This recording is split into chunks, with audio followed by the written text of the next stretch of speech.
Coming up on Tech News Weekly, Emily Forlini of PC Mag is here. We kick off the show by talking about Claude AI from Anthropic playing Pokémon on Twitch.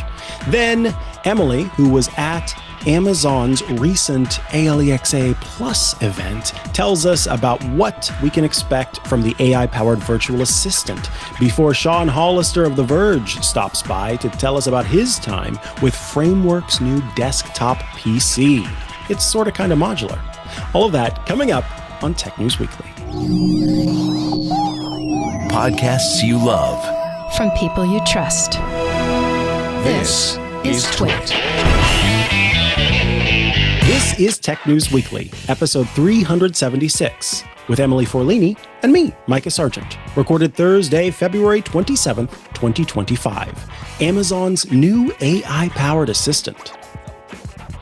Hello and welcome to Tech News Weekly, the show where every week we talk to and about the people making and breaking that tech news. I am one of your hosts. I am Mikah Sargent, and I am joined on this vast and ever-changing landscape that is the internet by the wonderful Emily Forlini. Welcome back, Emily. Hey, Mikah. Happy to be here. Happy to have you. So we have some stuff to talk about today. As people are aware, we typically kick things off with our stories of the week.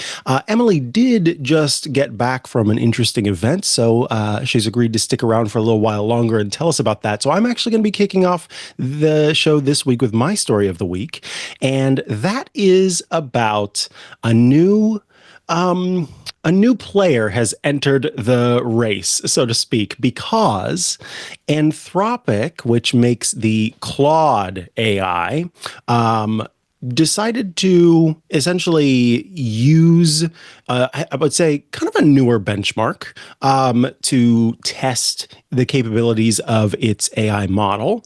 And in doing so, we have been blessed by the introduction of Claude playing Pokémon Red on Twitch. So I want to start by kind of laying the groundwork here, because it's important to understand this isn't a case where we have a bunch of YouTube videos, right, of people playing Pokemon being uploaded into the system and saying, hey, watch, this is how people play this game. Here is the sort of game manual. Here are the in-game instructions for how to play. No, instead, what they've done is they have actually just dropped essentially Claude into a game and said, now learn how to play it and then play it. So there's no kind of prior understanding to how to play this game in ways that we've seen other AIs play games. Okay. This is kind of just like not crucible, but what is the fire? A trial by fire. There we go. A trial by fire situation. And I found this incredibly fascinating and enjoyable to watch. I've had it kind of running in the background for a while now, just seeing how this whole thing plays out, because what you have is essentially in every moment, not just the AI trying to, move around, because it's got like it's tied into the emulator so that it can hit, up, down, left, and right, and A, and that kind of a thing. But what I found it fascinating almost is a way to think a little bit about how we think, and to see all of that play out, and to think about all of the things that we might think about in a given moment. Because there's one kind of quirk of this game in comparison to maybe some other games is typically many of your interactions in RPGs are going to involve walking up to something, be it a person or a door or a store or whatever, and hitting a button, the A button, the main button, to say, I want to talk to this person, or I want to interact with this thing. One thing with Pokemon is that doors and certain other like entrances and exits only require just kind of moving once more toward it. So you get to the spot and then you move once more and then you can leave the space. And so you see the AI trying to figure out how to leave. And, I walked up to the door, I've pressed A, it's not letting me leave, finally learning how to do so. And then the thing has gotten stuck at different times. In fact, just recently, it got stuck somewhere and decided that this felt very human. Instead of trying to figure out what it needed to do to get out of its being stuck, it just decided that the game was broken. So it was like, hey, this isn't me, this is the game. And that is so human to me, which I've found very fascinating. But I don't know, I kind of wanted to talk to you first and foremost about maybe how much do you think a benchmark like this matters in the scheme of things, and also just if you had heard about this and what are your thoughts on this, and then also, did you play Pokemon? Have you played Pokemon? I'd love to hear about that too. Yeah, so I'm just thinking of like when I was younger and playing, like N64 or something, and you have all the cars lined up, and like half of them are computers, and then it's like you and your best friend who are playing, and so those computers, do you know what I mean? Like when you're playing against, absolutely. So Yeah, that's a little different exactly. than this. I think I always felt like those were a little too autonomous for my taste. Like they could beat you, and I was like, I don't Yeah. want that. But I feel like maybe this is a little different because you're watching them play solo. Like it's kind of Yeah. like another. I mean, I don't play video games anymore, but when I was younger, I used to make my sister watch me, or my sister would make me watch her. I don't know why. I don't know if anyone else did that, but it was like a thing we did together. And so this Yeah. is almost like you would sit and you would just watch the AI play, and maybe it's like entertainment because you're wondering what decisions it's making and like how stupid it is. I Is that was the goal? cheering. Let me Yeah. tell you, Okay. and all it had to do was get out of a store, and I was like, yes! From the other Oh room. I my had to God. I had to apologize to my significant other. I was like, I'm sorry. I just got really excited because the AI made it out of the store. He's like, Wow, what? that's crazy experience. Yeah, it's almost like esports, but you're watching the player you're Like the watching is, most is the AI. basic. Yeah. Yeah. I mean, I wonder if that it'll wear off like the novelty or if this Mhm. signals like some new chapter in gaming. Um, I'm Hmm. not sure. What do you think? Yeah, so here's what I found myself as I was watching. My first initial thought was, is this thing, because the whole idea, right, with AI, when we talk about kind of the benefits of AI, we often look to sort of medical and health stuff, right? We say if where humans can have the knowledge and the scope of what's in front of them, we can feed this person's symptoms right into the AI, and the AI has had the time because it has the processing power to also look at a bajillion other cases that exist that have been published, and then use all of that to Dr. House the situation into figuring out what that person has. And Right. so I found myself, and I was looking at the chat too, and seeing some other people being like, how, are we going to see it galaxy brain this game and figure out how to play the game in a way that maybe a person had never thought of, that it's a Hmm. technique that the person never thought of? Because one of the things that caught me off guard, I'm very much, when I play a game, and I don't do that very often, but if I am playing a game, it tends to be like an RPG, a game where you go around and you collect things and you build up your levels, that kind of a thing. And so I'm a resource hog. Like, I'm holding on to the money for as long as I can. I'm going around and finding objects instead of buying them. And one of the first goals that this thing had was to go buy Pokeballs. And I'm going, is this something I should have thought of? It goes in and it bought 15 Pokeballs, which was like almost all of the money that it had. And many of us are sitting there in the chat being like, okay, is this a strategy that, we should be thinking, maybe this is the way to do it? And despite buying all of those, then it goes out and it starts to try to catch Pokemon, but it hasn't quite learned yet how you have to kind of go between attacking pretty hard and not pretty hard, because if the Pokemon faints, you can't catch it anymore. And so it has to kind of like revise its technique on lowering defenses and attacking and then not doing too much. And so it's got all these Pokeballs, but it's basically progressing through the game with just one Pokemon and very little money. And you're just going, is this the way to do it? And we've been, you know what I mean? That, I think, is what Cool. this potentially opens up is seeing it play through games and wondering if it's just kind of bumbling along, sort of like sometimes a person. I think we even actually talked about this. We might have skills that we don't realize we have, and you just stumble across something and you're like, oh, wow, I'm actually good at this.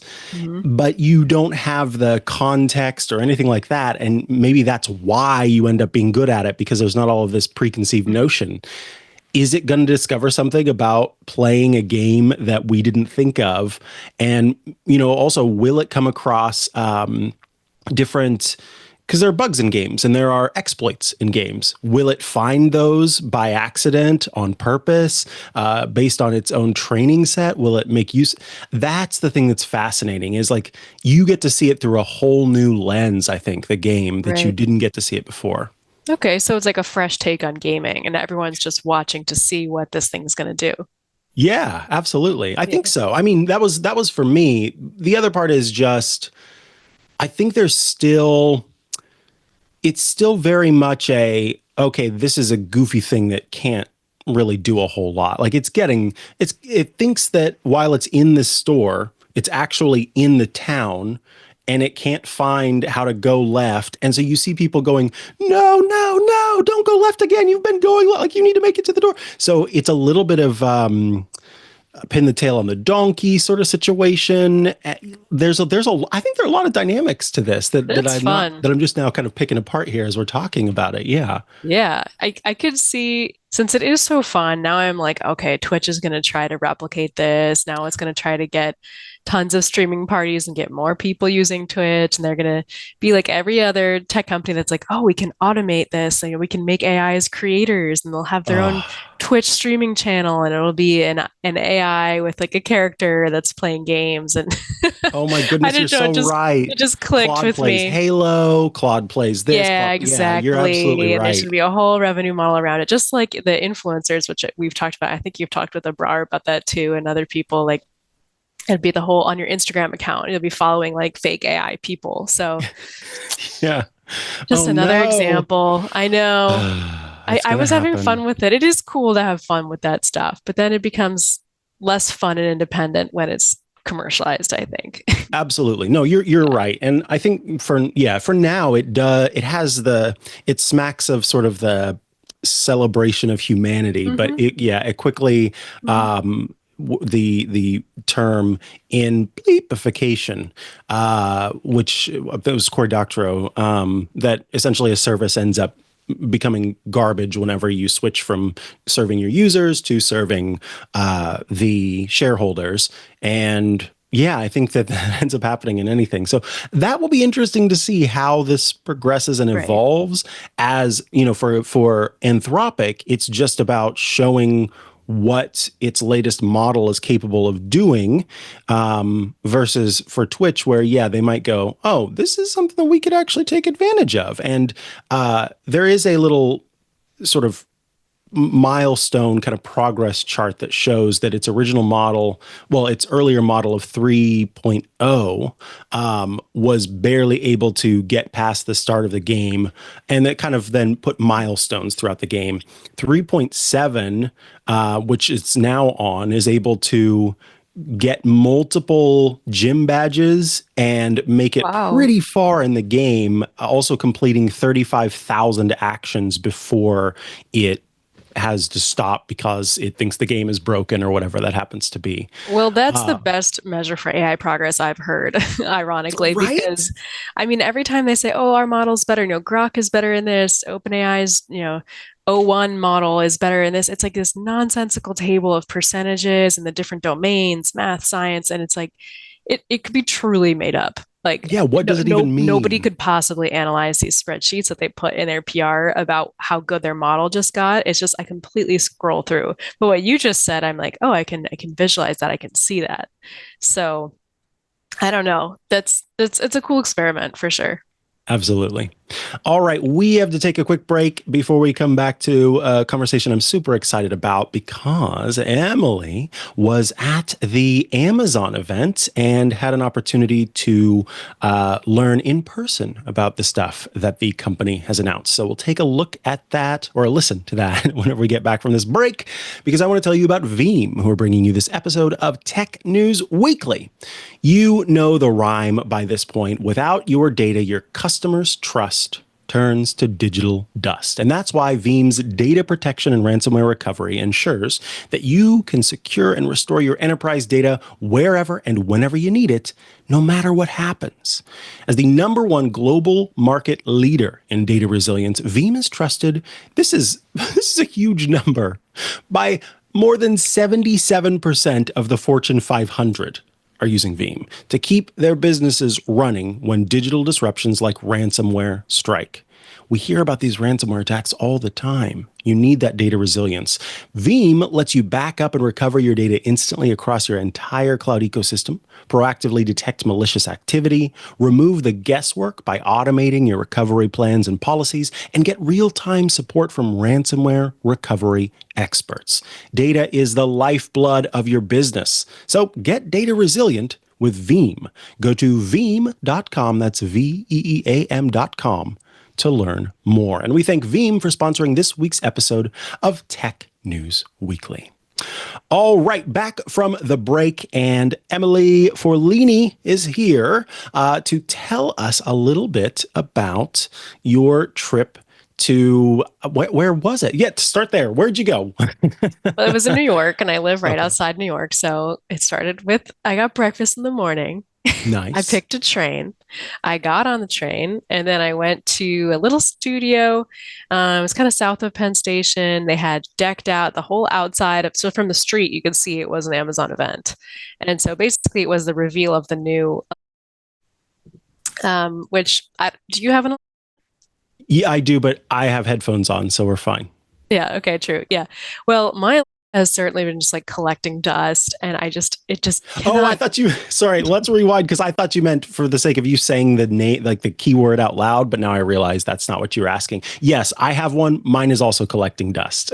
Yes, yeah, no worries. I mean, collecting dust or responding when it shouldn't, like you said, it's just, it feels like the Alexa experience is so deeply broken. I mean, I can't even get mine to play music. It never knows if it's like my account, my husband's account, Amazon Music, Spotify. It can't do anything I want it to do anymore.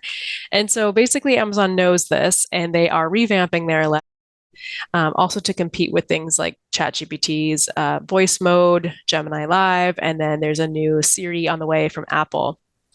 So it was just a bunch of journalists, and it was a nice event. It was clearly very important to Amazon. The CEO Mm. Andy Jassy was there. He kicked off the event. I mean, I don't think he comes just to any old reveal or so this is clearly kind of like a new chapter, and he talked a lot about their AI stuff.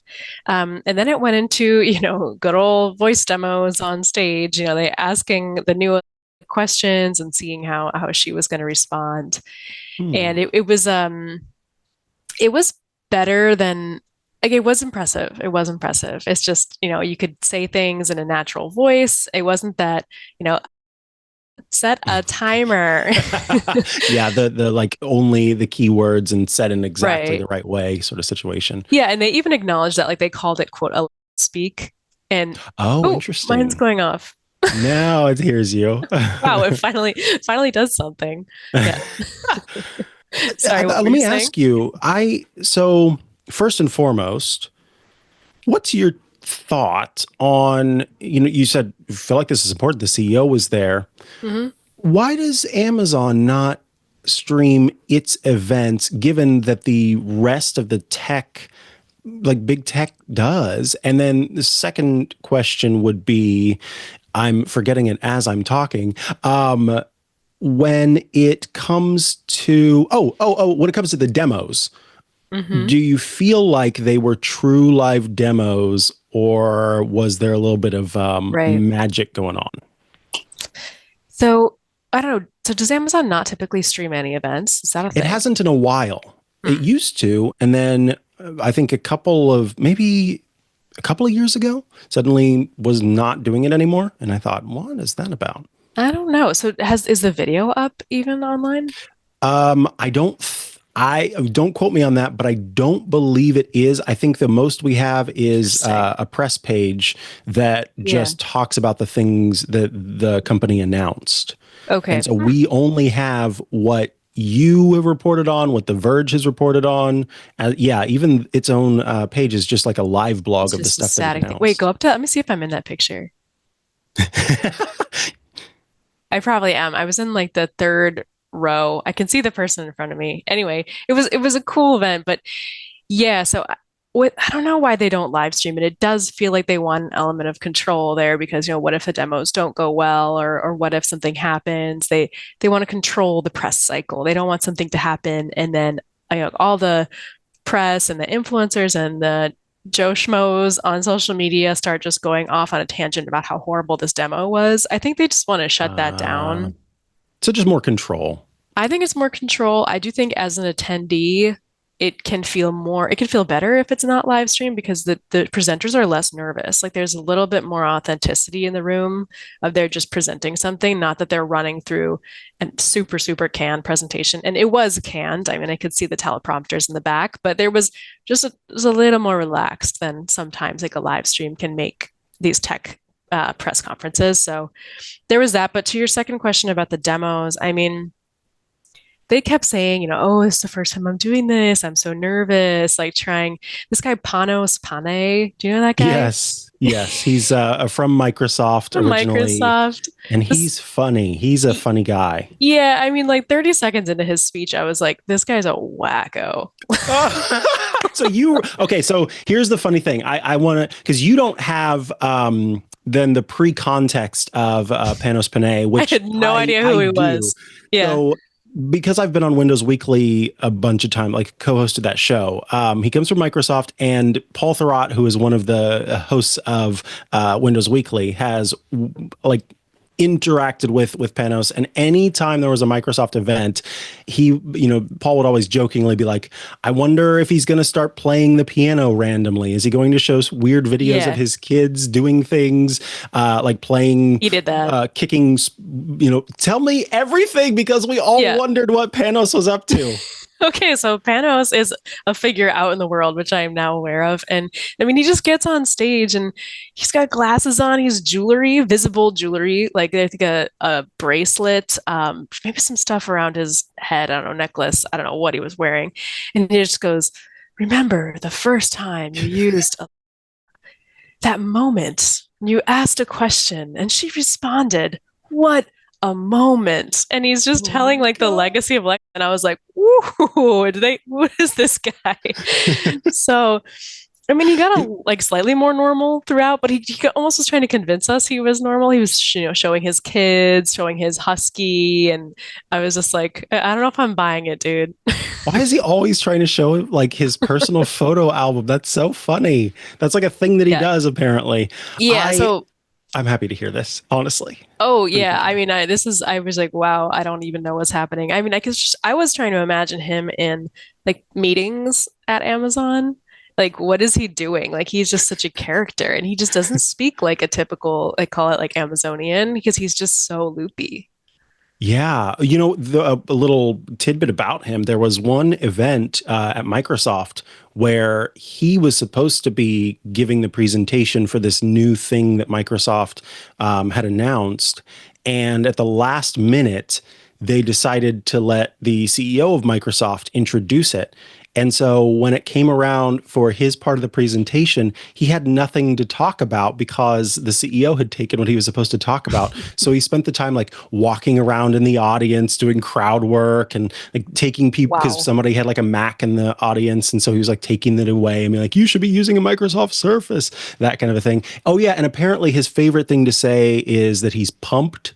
I don't know if he said that a lot at the event, but you didn't know to listen for it. So I didn't know. I'm sure he was pumped. He seemed like he could be pumped. There were so a couple things. So yeah, what did he do? What does a tech do? I guess we'll leave our friend Panos aside. yeah, So yeah, Panos, thank you for being there and for that little yes. tidbit. But yes, let's talk about the tech. Yeah, so he was asking questions, it was responding, and it did seem to respond well. Like, you could say, oh, can you look up concert tickets for me? And then it would display some concert tickets and they'd be like, oh, those are a little steep. Can you, find some under 200? And so it knew the word, steep, which is kind of slangy in that Yeah, context. And it was true. very conversational in a way that was impressive. It was Did it go, yeah, good luck?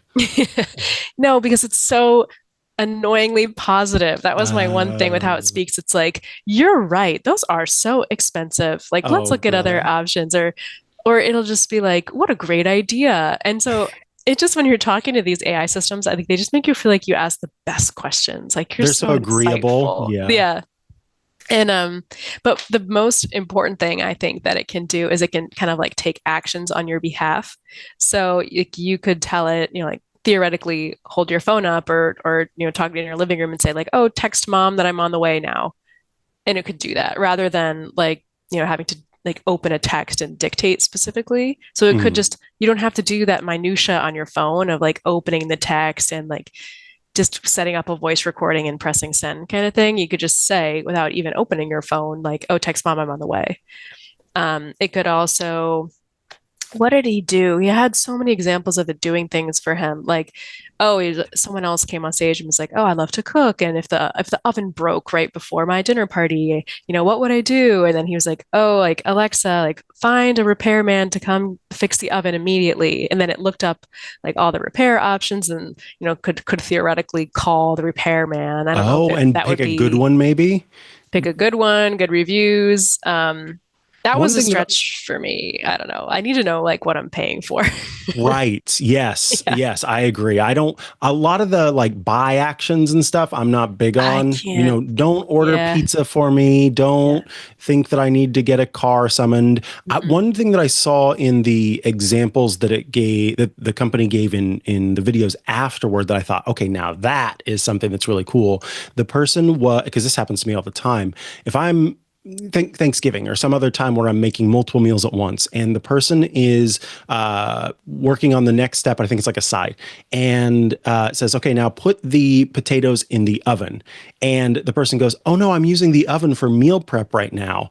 And then it's like, "Oh, that's no worries. I'll adapt the recipe with a frying pan instead, and it'll turn out Nice. just fine." That is like if that works, if that actually works, that's the kind of stuff that I want. I know Right. smart home was a big aspect of this, right? I want to talk to you about that and also the pricing and your thoughts on where Amazon Prime might be going, but we do need to take a quick break before we get to that. So let me tell you about Stash, who are bringing you this episode of Tech News Weekly. With Stash, there's no more confusing, frustrating gatekeeping to keep you from investing. Stash isn't just an investing app. It's a registered investment advisor that combines automated investing with dependable financial strategies to help you reach your goals faster.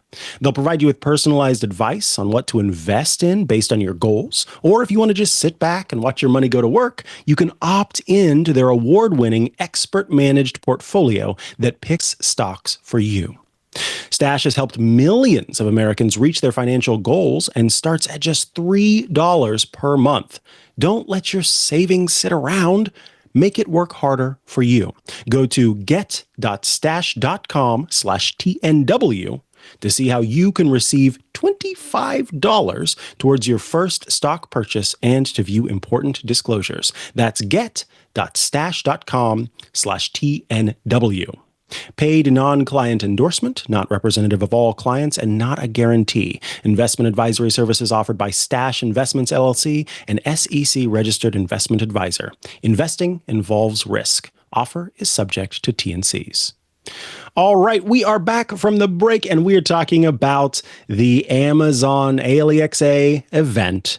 By the way, this new ALEXA it's got a plus on the end, which immediately made me go, oh no, I'm going to be paying for this. Is that the case? That's what I thought. I mean, there were rumors that they were going to make everyone pay for it. And then when you add a plus, that's the signal, hey, subscription, subscription. But so the pricing is a little odd and not totally adding up to me because, okay, they say it's free with Prime. Yay, that's great. So that's $139 a year, Prime. But then they're saying, or it's $20 on its own, technically $19.99 per month, which would be $240 a year. So if you buy Mm. it on its own, it's more expensive than Prime, which you could get and also have the free shipping and you could have the movies and you could have everything that comes with Prime. So it's kind of like what gives, like what's going on here. So my theory, which I wrote about, is either they're going to use this as an excuse to raise Prime because actually it hasn't gone up since 2022. So it's kind of Oh. unfortunately really ripe for a raise. And what's more expensive than AI? Like nothing in the world. So they could Oh. definitely raise Prime.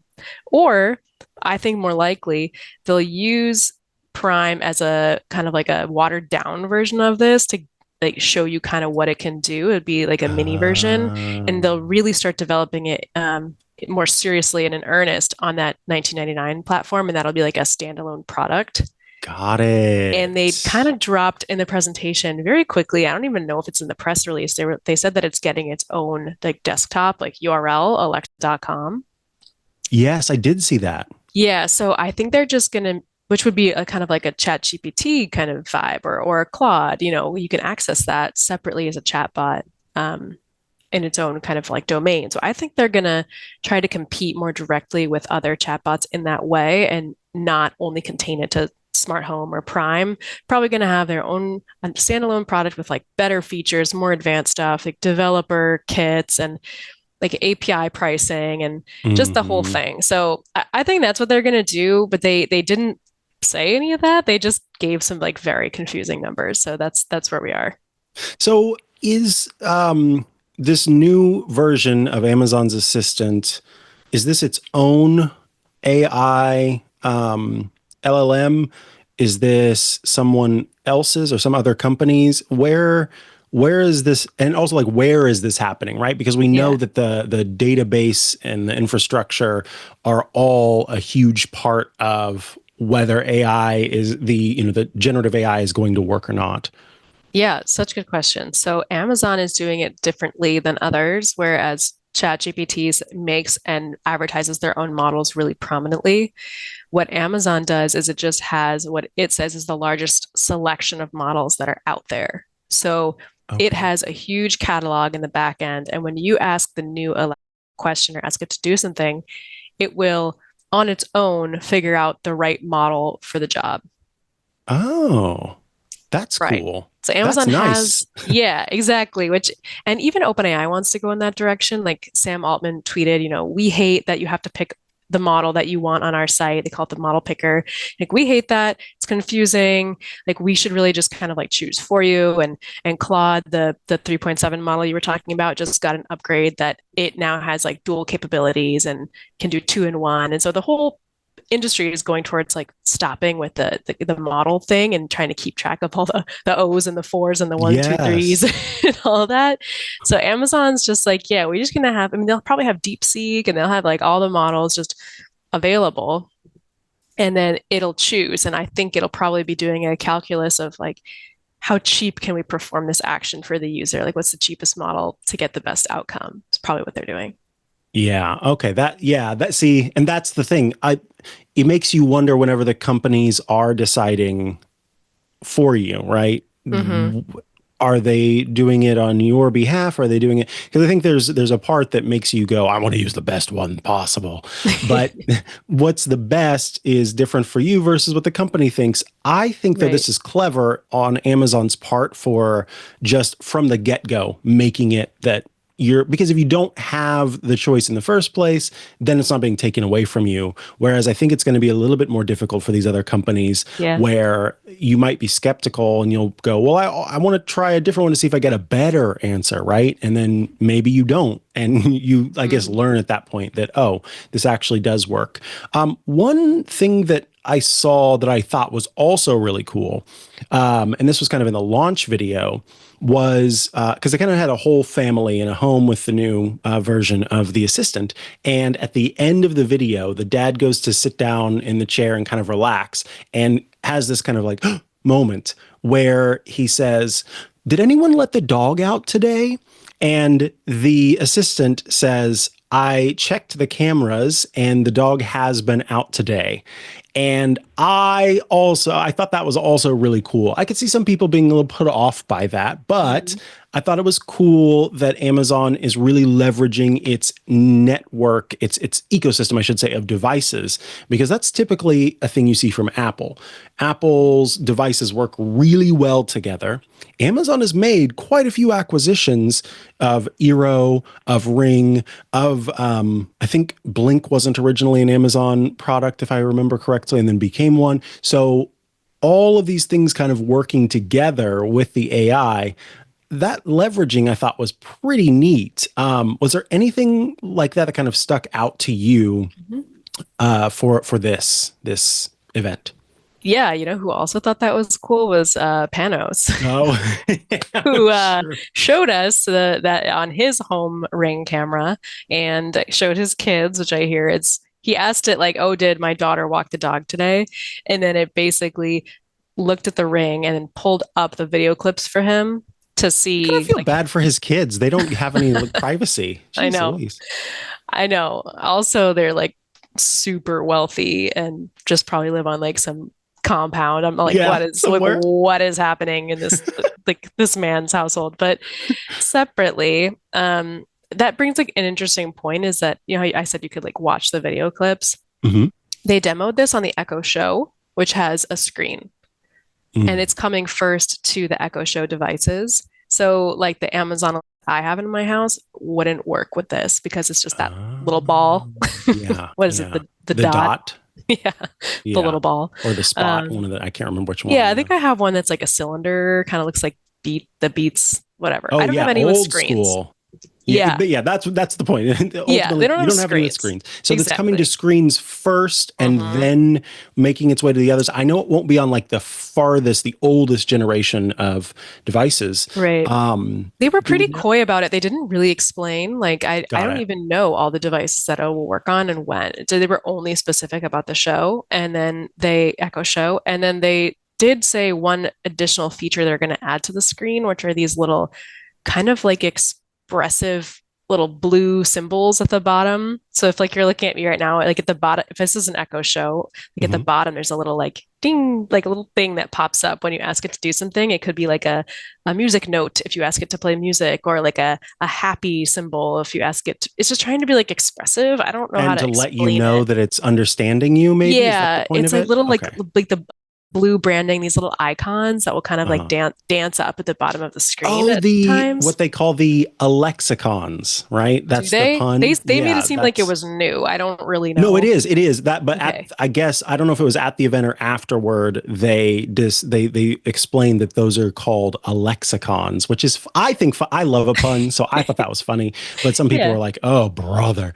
But that it's interesting that they mentioned that Hmm. because you wouldn't think that's super important. But Apple, there's recently a patent that kind of got released that had video with it, and it was showing a lamp that had kind of expressive behavior to communicate to the person that it was doing a thing and then also understanding a thing. Oh, And so right. That if you thing. asked it something, it would look as if it was kind of seeing what you were talking about. It could like nod, do a little dance. And it turns out that psychologically, that kind of a thing is important to us to where we feel more comfortable and less skeptical.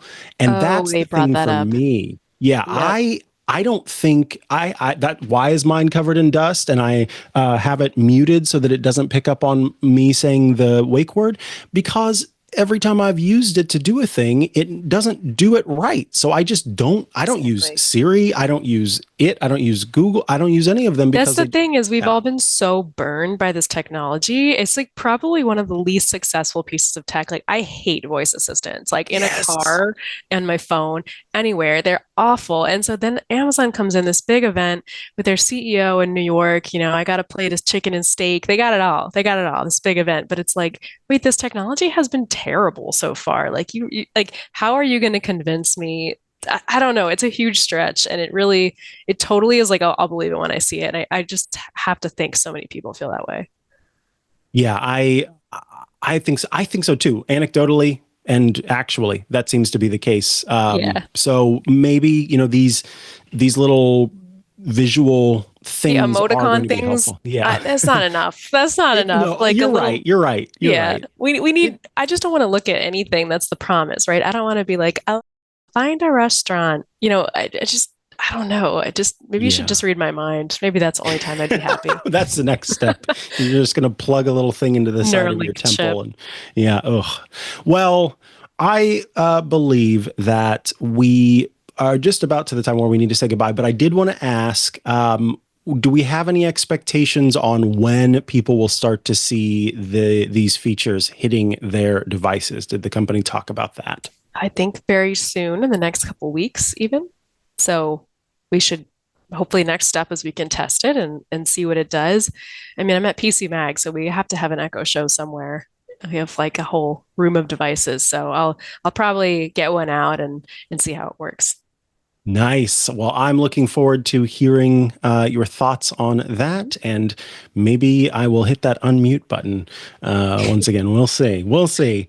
Emily, it is always a pleasure to chat with you. And if people would like to keep up with what you are doing, where should they go to do so?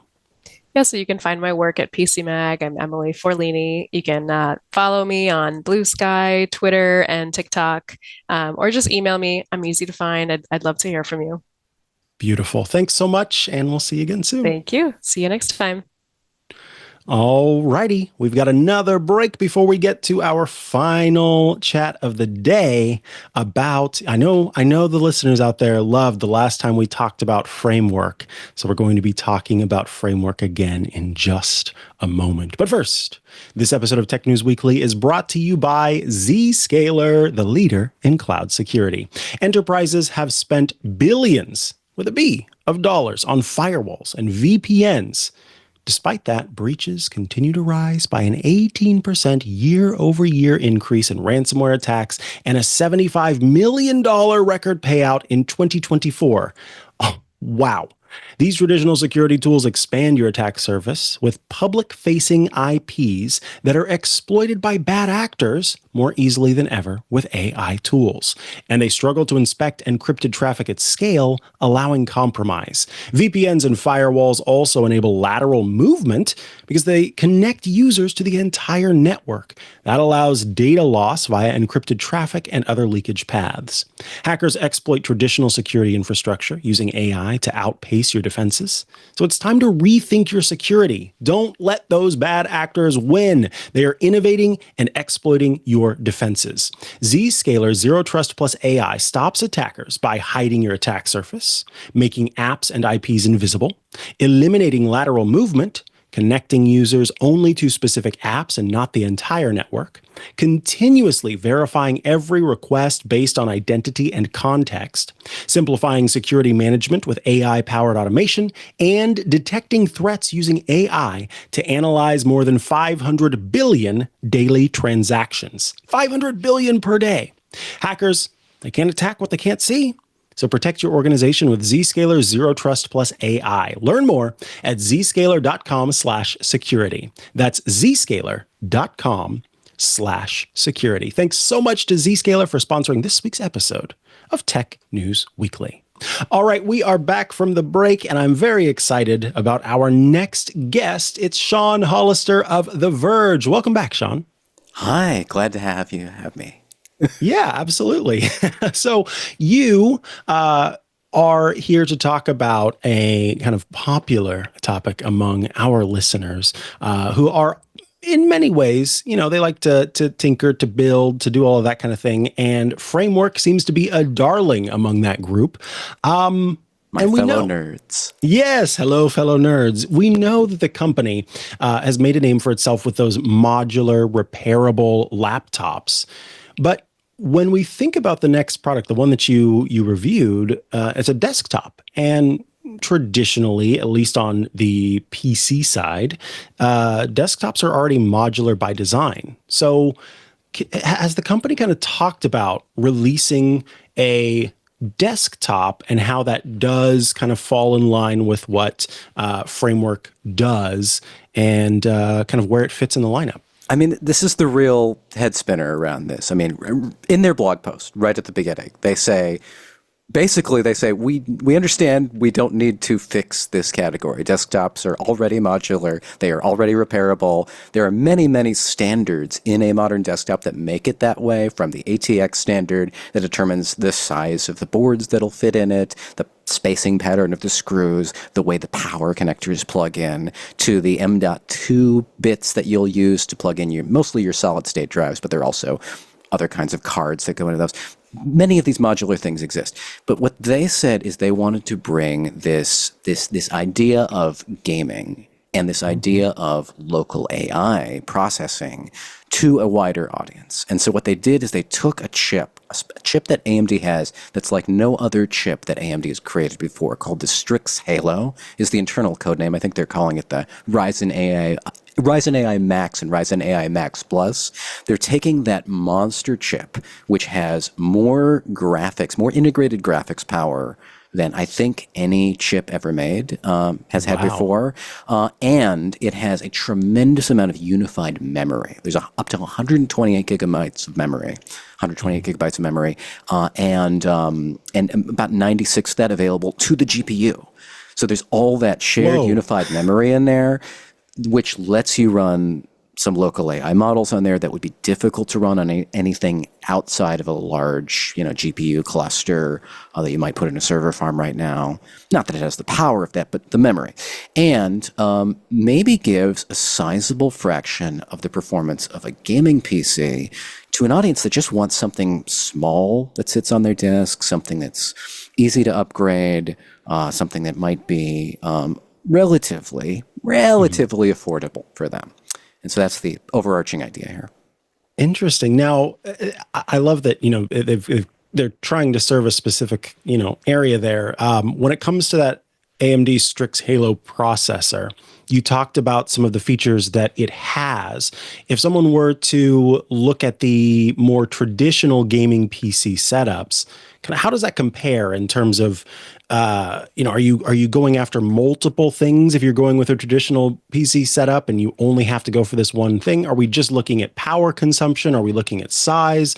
How do the two kind of compare there to make the company want to go for something like this versus those more traditional options? If you're building a traditional gaming PC, the sky is the limit up to a certain point. You can buy $500 motherboards if you want, and crazy amounts of processing power to go in there, and giant graphics cards. I recently tested a $2,000 RTX 5090.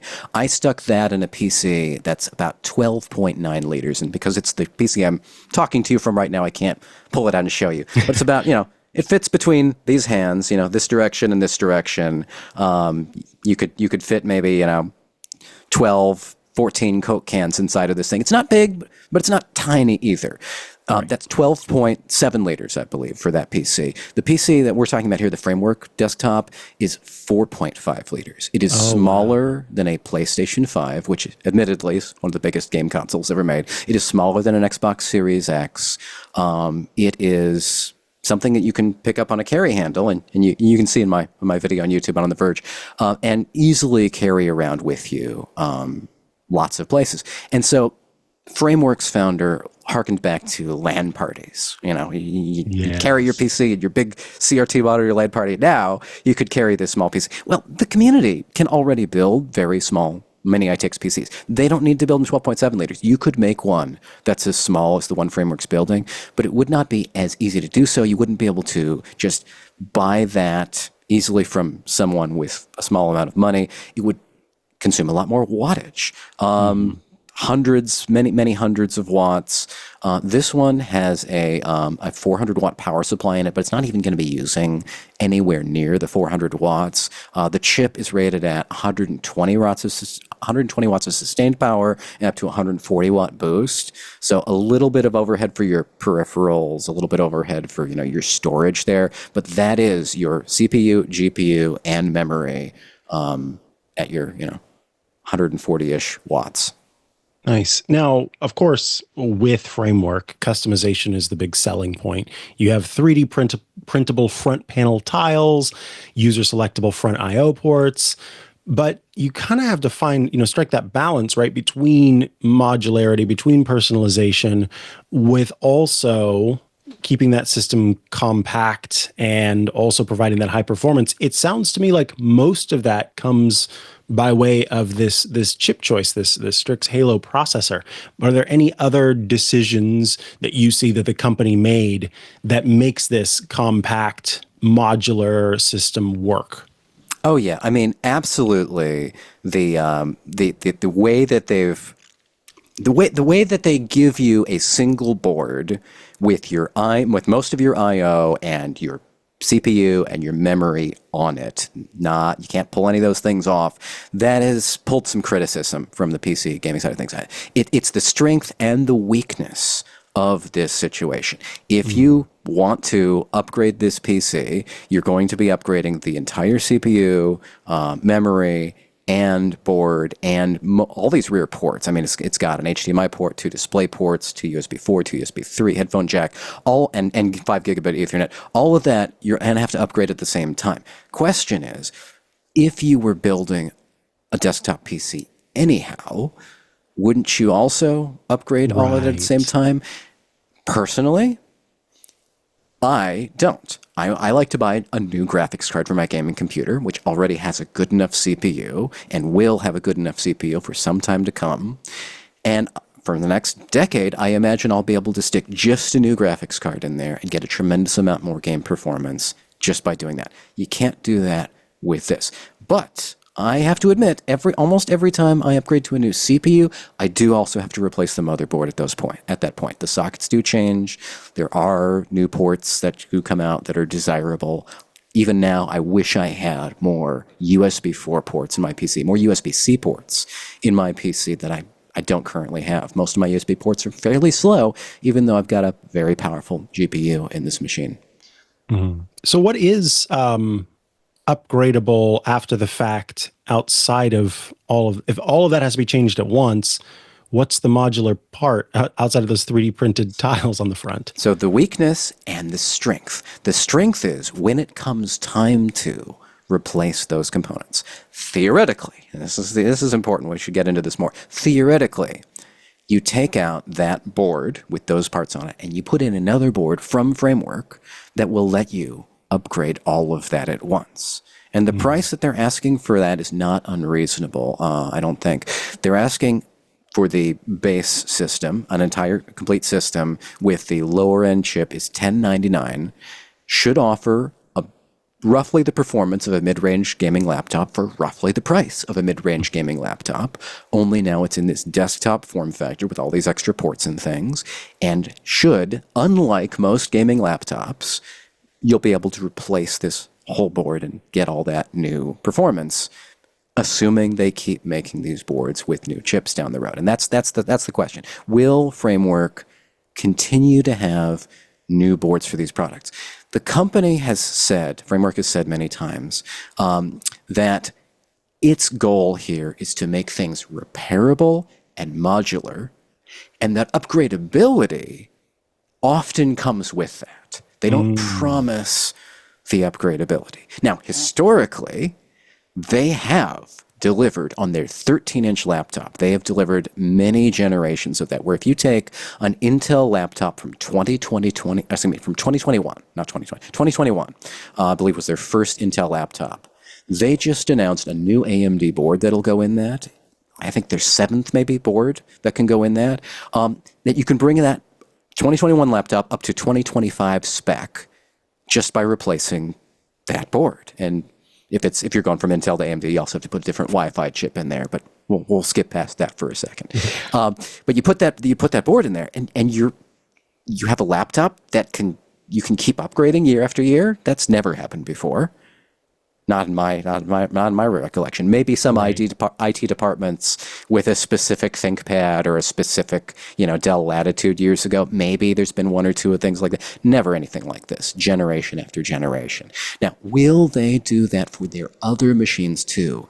They don't like to say, yes, we will do that. We will absolutely have new motherboards for this thing down the road. And because this is an unusual chip from AMD. We've never seen an AMD chip like this before. One of the men in charge of it, AMD's Frank Azor, told me they invested a lot on this experimental new category of Halo chips, Strix Halo.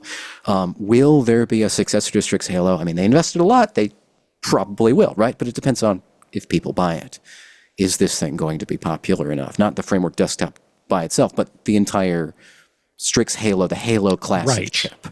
Yeah. Okay, that makes sense. Like that's got to be for Framework. They can't say absolutely we will because they're relying on AMD to continue to make those, and AMD is trying to figure out if it's a profitable enough thing to do. So yeah, that's hard. But a couple things in its favor. One, they are not the only customer for the Strix Halo chip. Asus has a Z13 tablet that we're currently reviewing that has this chip in it, a tablet that gets notably more powerful when you plug it into the wall, I believe.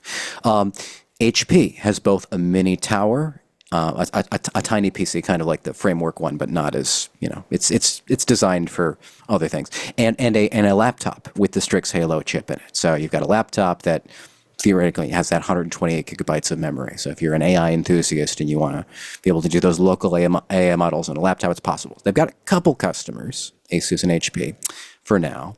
3 other design wins we can think of. And if it doesn't work out with Strix Halo, it's still a desktop with a mini ITX motherboard spot in it. You could put a different mini ITX motherboard in this. Maybe it's just any mini ITX motherboard that you find that all your components fit in here. Maybe Framework will develop another one around a different chip. Next year, this could, or the year after that, they could put an NVIDIA thing in there instead, an NVIDIA CPU, an NVIDIA GPU, if NVIDIA, follows through on its long-held plans to make CPUs for this kind of audience. At CES, we saw NVIDIA show off its Digits tiny supercomputer thingamabob. Maybe one of those boards could fit in here. I'm not sure. Now, I guess overall, I'm curious, having tested many a device in this category, I mean, and kind of, you talked about mid-range gaming, and then there are also laptop gaming options and, very, very, very powerful gaming options. Where does this fall in there, and in that line? And did you find yourself underwhelmed, overwhelmed by what you saw, given this sort of system on a chip design, right? Of like all of the pieces, and you had a name for it, but all of the pieces there as one thing. Did it kind of have you go, maybe this isn't such a bad idea because of what it means in terms of the RAM being available to all the different parts? I would have been underwhelmed if it seemed like it had a lot less performance than I would expect at that price from a laptop. It seems like it might have about the same. You want to have more in the desktop realm. If you're paying for that amount of money and you're not getting a screen and you're not getting, swappable memory and you're not getting built-in storage, because storage is on top of the price here. You'd have to bring your own storage for these desktops. If it was much less value for money, I'd be very underwhelmed. But as it is, it's cute, it's badass. The price doesn't seem outlandish. I would need to review it and really dig into the performance. What we're seeing from the laptop that the tablet, the Asus tablet that we're testing with this same chip, is we're seeing roughly the level of an RTX 4060 mobile in performance, which is, mid-range, average, and there are new 50 chips coming for laptops right now, so maybe a little bit behind the curve. You're definitely paying for the modularity here. You're paying for the Framework ecosystem. You're paying for the 2 ports that you can interchange on the front of the system using the expansion cards. I'm looking forward to getting one of these in, and instead of having just USB ports on the front, I might swap out one of the 2 front ports and stick in the SD card module that Framework now has. So I can pull the SD card right out of my DSLR, stick it in there, and then transfer the files off that way without having to reach around the back of the computer or stick in an adapter like I usually do. So that's, you're paying for that kind of stuff. I, of course, would love to see even more performance. With the extra wattage that you get plugged into the wall all the time, not having to deal with a tablet or a laptop battery, it should perform a little bit better.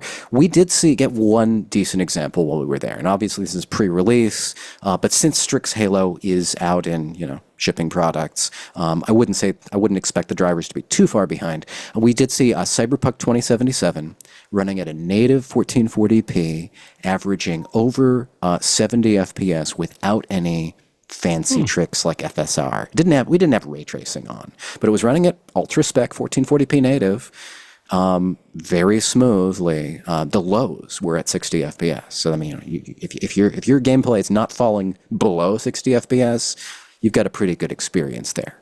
Absolutely. Is it going to be the best choice to plug into a 4K TV? Probably not. But with a 1440p monitor, it could do pretty respectably. My last question then for you is, do you feel this device is a good choice for gamers, for AI developers, for people who do that thing on the side? Where does this fall in line for you as a device? Who's it for? Who do you feel it's for from the test that you've done thus far?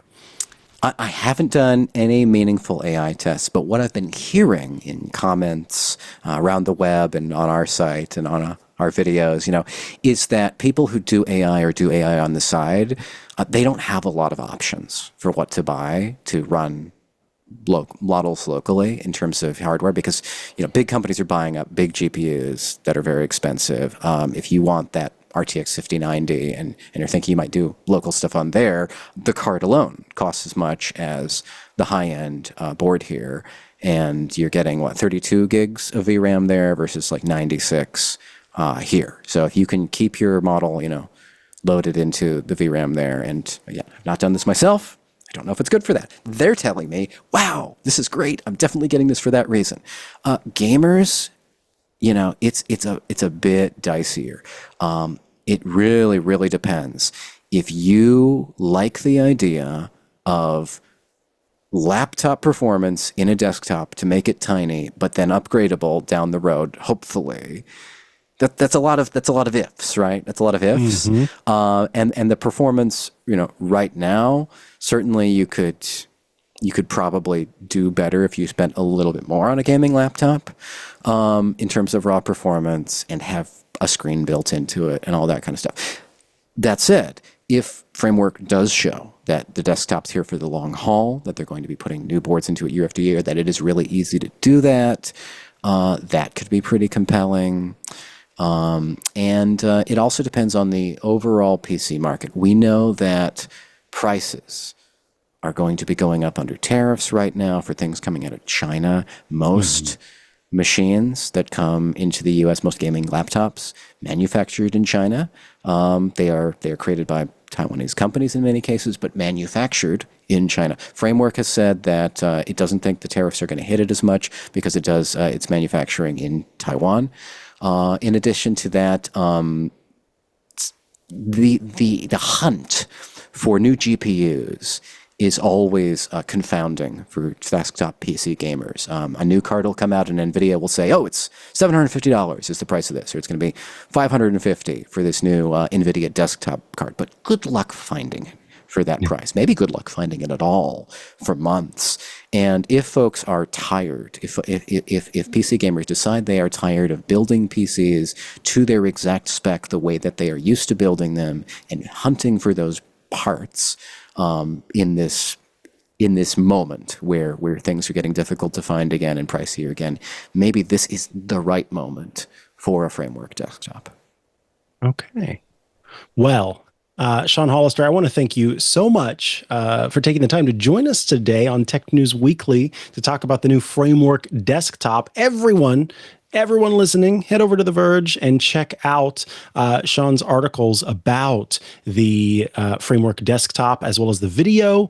And if people want to keep up to date with what you are writing about, is there a good place to go, or maybe places to go to do that? Yeah. In addition to my Verge profile, I'd recommend seanhollister.bskybluesky.social. Beautiful. Thanks so much for your time. We appreciate it. Thanks for having me. Alrighty, folks, that's going to bring us to the end of today's episode of Tech News Weekly. As you know, the show publishes every Thursday at twit.tv/TNW. That is where you can go to subscribe to the show in audio and video formats. If you'd like to get all of our shows ad-free, just the content, and also a warm, fuzzy feeling in your heart, knowing you're helping to support what we do here on the network, well, join the club. Twit.tv. That's not like a sassy thing. Join the club. No, join the club. Join our club. Twit.tv/clubtwit. It's just $7 a month, but you can check it out for 2 weeks free if you're new to the club and see what that gets you. Because along with those ad-free shows, you also gain access to the Twit Plus bonus feed that has extra content you won't find anywhere else, and access to the members-only Discord server. A fun place to go to chat with your fellow Club Twit members and also those of us here at Twit. That sounds good to you, doesn't it? I'm sure it does. So head to twit.tv/clubtwit to check it out. If you'd like to follow me online, I'm at Mikah Sargent on many a social media network, or you can head to chihuahua.coffee. That's CHIHUAHUA.coffee, where I've got links to the places I'm most active online. So I'd love to see you there. And of course, you can always tune into my other shows. Many of them publish on Thursday. So you can check out Hands on Mac and Hands on Tech. And be sure, to those who are listening now and who love to tune in live, to tune in this Sunday. I'm saying tune in a lot. Join me this Sunday because we'll be recording many episodes of Hands on Tech this Sunday. So I'd love to see you there. And of course, iOS Today. Don't forget iOS Today. Thanks so much, and I'll catch you again next week for another episode of Tech News Weekly. Bye-bye.